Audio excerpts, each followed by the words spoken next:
जय हिंद, नमस्कार। मैं अंबर जैदी स्वागत करती हूँ आप सबका एक बार फिर से आज के इस खास कार्यक्रम में। और आज हम बात करने वाले हैं पाकिस्तान के मिनिस्टर ख्वाजा आसिफ की जो घनघोर बेइज्जती हुई है। उनके जो एक ट्वीट जो उन्होंने इसराइल के खिलाफ किया था, जिसमें इसराइल को कैंसरस नेशन और इस तरह की कई सारी बातें लिखी थी, जिसको लेकर इसराइल ने उनको आड़े हाथ लिया। और जो उनकी न्यूट्रलिटी है इस पीस कीपिंग प्रोसेस में, उसके ऊपर सवाल उठाए हैं।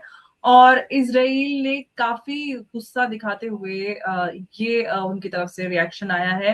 Pakistan defence ministers call for Israel's inhalation is outrageous. This is not the statement that can be tolerated from any government, especially not from the one who claims to be neutral arbitrator for peace. और अब यहाँ पर और भी कई सारी चीजें हैं जो इसराइल कहता है कि ये मैं इनफैक्ट ये पूरा आपको पढ़ भी देती हूँ। Israel views very Gravely these blatant anti-Semitic blood libels from a government claiming to mediate peace, calling the Jewish state cancerous, is effectively calling it for inhalation. Israel will defend itself against terrorists who woo its destruction.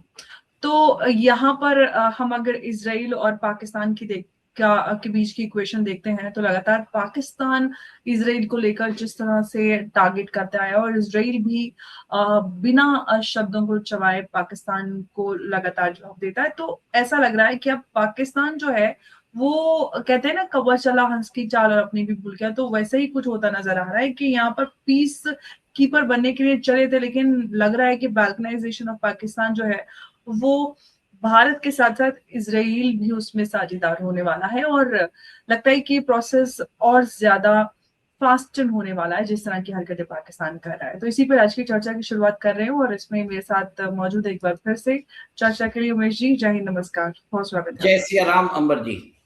जय सिया राम।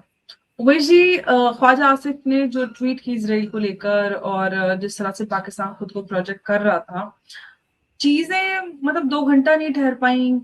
क्या मतलब एकदम मजाक बन के रह गया पाकिस्तान का पूरे ग्लोबल लेवल पर। इनफैक्ट जो ट्वीट पाकिस्तान पीएम से कराई थी, जो टूल किट का हिस्सा थी, उसको लेकर भी ड्राफ्ट हिस्ट्री में सारी चीजें सामने आई कि ये ट्वीट वहां से आई है। तो सारा कुछ अमेरिकन मीडिया भी अब तो मजाक बना रही है इन सारी चीजों का, पाकिस्तान का।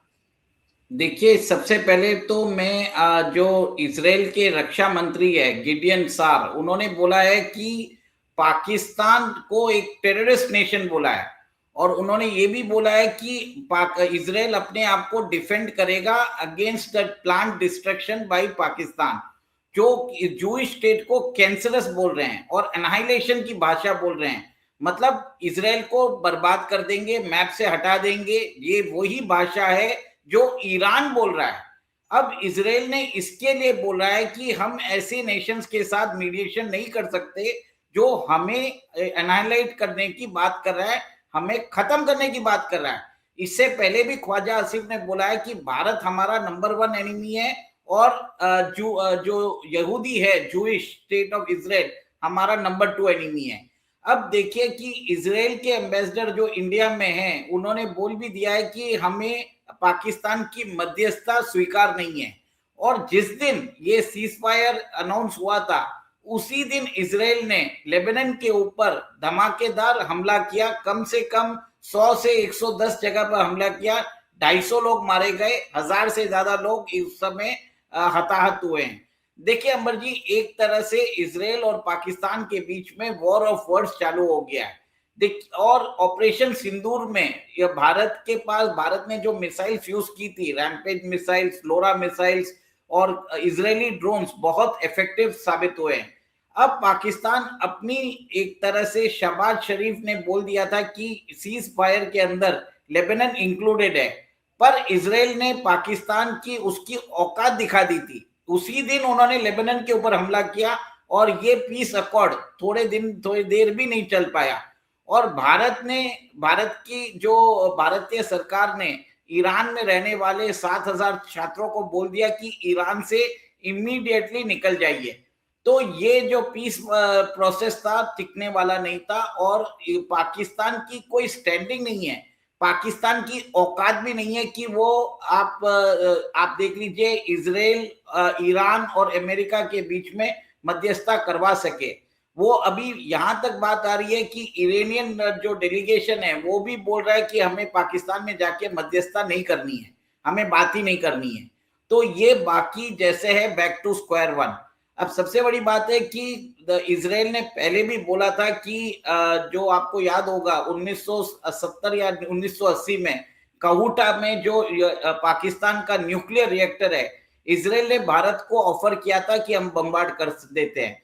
पर उस समय जो सरकारें थी, इन्होंने इसके ऊपर कोई मतलब उन्होंने इसके ऊपर तवज्जो नहीं दिया, और जिसके कारण आज पाकिस्तान के पास 170 न्यूक्लियर वेपन्स है। देखिए ईरान के पास सिर्फ एनरिच यूरेनियम है 60% का, वो भी इजराइल बर्दाश्त नहीं कर रहा है। तो पाकिस्तान के पास तो न्यूक्लियर वेपन्स है, तो इजराइल को मालूम है कि पाकिस्तान की माली हालत खराब हो रही है, उसको पैसे देने हैं $3.5 बिलियन यूएई को, उसको $6.5 बिलियन देने हैं सऊदी को, चाइना अपना पैसा मांग रहा है। अल्टीमेटली पाकिस्तान क्या करेगा, अपने न्यूक्लियर वेपन्स जो है इंटरनेशनल ब्लैक मार्केट में बेचेगा, और उसको शायद टर्की भी ले सकता है। इसके लिए अब इजराइल ने आप ये देखिए कि इजराइल इसके लिए उसको मालूम पड़ गया कि पाकिस्तान फ्यूचर थ्रेट हो सकता है, पाकिस्तान के न्यूक्लियर हथियार फ्यूचर थ्रेट हो सकते हैं, पाकिस्तान प्रोलिफरेशन भी कर सकता है, टर्की को भी वो टेक्नोलॉजी दे सकता है, और सऊदी को भी दे सकता है, और इजराइल ये नहीं चाहता है, और अमेरिका भी नहीं चाहेगा। पर सबसे बड़ी बात है कि ये जो जियोपॉलिटिकल चेसबोर्ड चल रहा है, इसके अंदर पाकिस्तान के जो आका हैं, पाकिस्तान में जो शहबाज शरीफ और आसिफ मुनीर है, वो अपनी ही चाल में फंसते नजर जा रहे हैं, और उन्होंने एक तरह से इजराइल को भड़का दिया है और इजराइल को खत्म करने की बात की है। तो इजराइल भी अपनी डिफेंस में कुछ करेगा, और इजराइल अपनी डिफेंस में प्रीएम्प्टिव स्ट्राइक करता है, भारत तो एक तरह से रिएक्टिव स्ट्राइक करता है। उसको जब तक पहलगाम नहीं होता है तब तक हम ऑपरेशन सिंदूर चालू नहीं करते। इजराइल वेट नहीं करता, इजराइल को लगता है कि अगर उसकी national security is under threat तो पहले से ही बम्बार्डिंग कर देता है। देखिए गाजा का भी उन्होंने बाजा बजा दिया, वैसे ही वो लेबनान का कर रहे हैं, क्योंकि वहां पर जो हिजबुल्लाह के जो आतंकी है इजराइल के ऊपर कंटिन्यूसली वो मिसाइल्स गिरते जा रहे हैं, इसके लिए इजराइल वहां पर प्रीएम्प्टिव स्ट्राइक कर रहा है। अब पाकिस्तान ने बोल दिया हम इजराइल को एनाहिलेट कर देंगे, खत्म कर देंगे, तो इजराइल का जवाब क्या रहेगा? तो इजराइल ने ऑलरेडी एक तरह से जो बलूचिस्तान प्रोजेक्ट है उसके ऊपर काम करना चालू कर दिया है। अमर जी, सबसे बड़ी बात यह है कि आप ये देखिए कि जो इजराइल और भारत दोनों मिलकर, मेरा मानना है कि फ्यूचर में डी न्यूक्लियराइजेशन ऑफ पाकिस्तान के ऊपर काम कर सकते हैं, और वो जरूरी भी है क्योंकि दोनों का कॉमन एनिमी वही है, मेरा ये मानना है।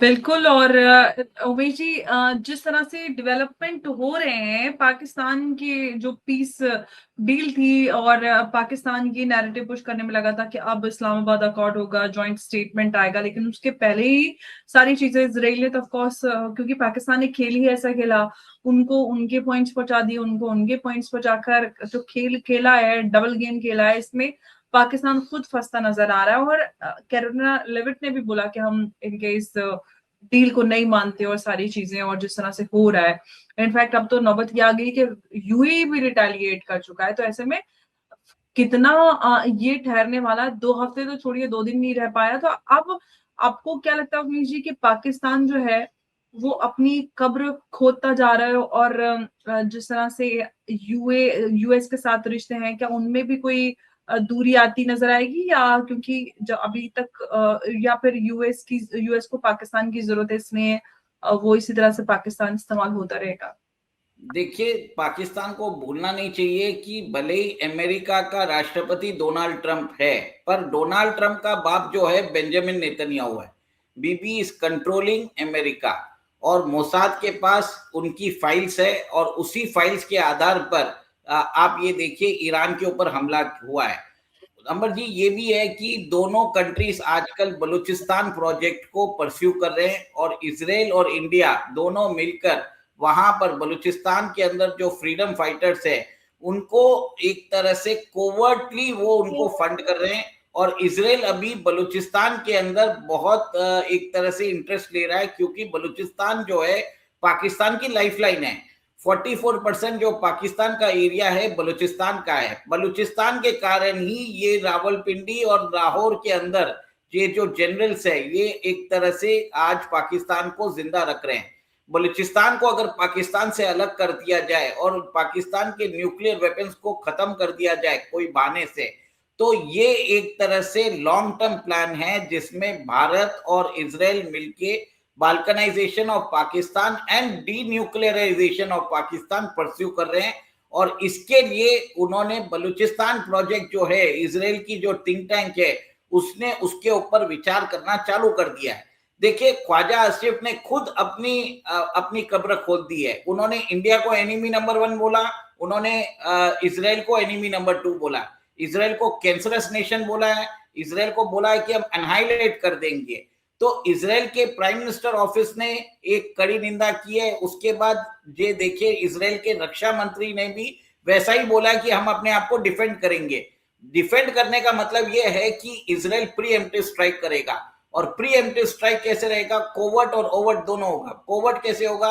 पहले बलूचिस्तान के जो फ्रीडम फाइटर्स है उनको एक तरह से मदद पहुंचाई जाएगी। और मेरा ये मानना है, अगर इजराइल अपने दम पे आ गया तो पाकिस्तान के जितने भी सेक्टेरियन ग्रुप्स है, जैसे अवामी एक्शन कमेटी है, फिर तहरीक लबैद है, भले सिंध लिबरेशन आर्मी है, तहरीक तालिबान पाकिस्तान है, बीएलए है, इन सबको मदद पहुंचाएगा ताकि पाकिस्तान के अंदर सेक्टेरियन वायलेंस हो। और एक चीज है, अननोन गनमैन की वारदातें भी बढ़ती जाएगी, पाकिस्तान को डिस्टेबलाइज किया जाएगा और उसके इफेक्ट्स नजर भी आ रहे हैं। देखिए, पाकिस्तान के अंदर अननोन गनमैन जो है वो अपना काम भी कर रहे हैं। पाकिस्तान की इकोनॉमिक हालत खराब हो रही है, 500 रुपया से ऊपर तो पेट्रोल के दाम हो गए हैं। वहां पर एक तरह से मिनी इमरजेंसी लॉकडाउन जैसी स्थिति हो चुकी है।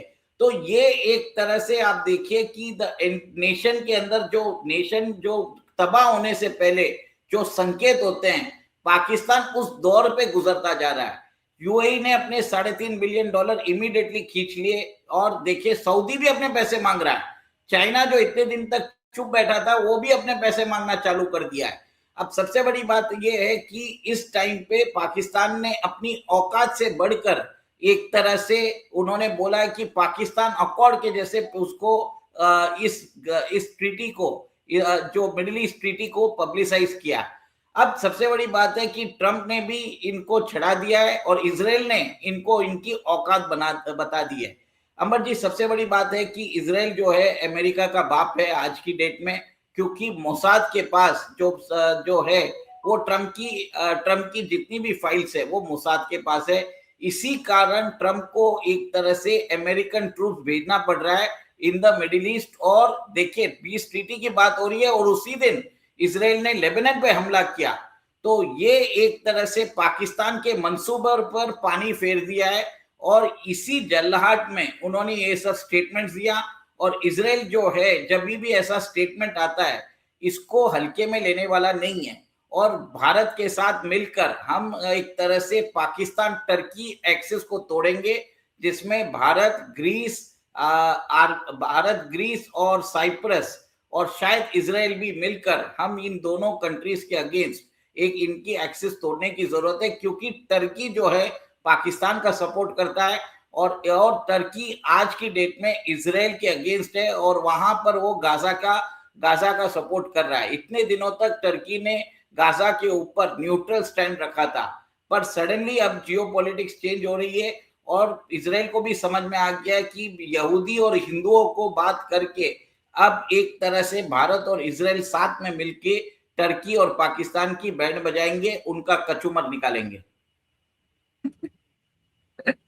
उमेश जी तो बचपन याद दिला, हम कहते थे मार मार के कचुम्बर निकाल देंगे। बचपन में स्कूल में बच्चों की एक दूसरे से लड़ाई होती थी, तो ऐसे लग रहा है इस बार तो डेफिनेटली पाकिस्तान का कचुम्बर बनने वाला है। क्योंकि पाकिस्तान जो है जो उसका कैरेक्टर है, डबल गेम खेलना और दोहरा चरित्र जो पाकिस्तान का है, वो कहीं पे भी दिखाने से बाज नहीं आता। और इस बार भी पाकिस्तान ने ये जो यूएस और ईरान के बीच पीस डील की, उसमें वही हरकत करने की कोशिश की और वो 2 घंटे भी ना चल पाई और ये पीस डील फाइनली 2 घंटे बाद ही टूट गए थे, क्योंकि इसराइल ने लेबनान पर अटैक किया, फिर ईरान ने, यूएई और कुवैत, और फिर उसके बाद यूएई ने भी रिटेलिएट किया। तो सिचुएशन जो है वो काफी इंटरेस्टिंग और काफी गंभीर होती जा रही है, और ऐसे में पाकिस्तान का जो असली चरित्र है वो एक बार फिर से सामने आया, और जिसको लेकर इसराइल की तरफ से स्ट्रॉन्ग रिएक्शन देखने के लिए मिला। आप देखते हैं कि जो सीधा पंगा इसराइल से लगातार पाकिस्तान ले रहा है, इसका खमियाजा पाकिस्तान को कितनी जल्दी भुगतना पड़ेगा, क्योंकि इसराइल ऑफ कोर्स चुपचाप तो नहीं बैठने वाला है। विजय, बहुत धन्यवाद आपका इस चर्चा में जुड़ने के लिए हमारे साथ। नमस्कार, जय हिंद, जय भारत। जय सिया राम। जय श्री राम। विजय, बहुत धन्यवाद आपका।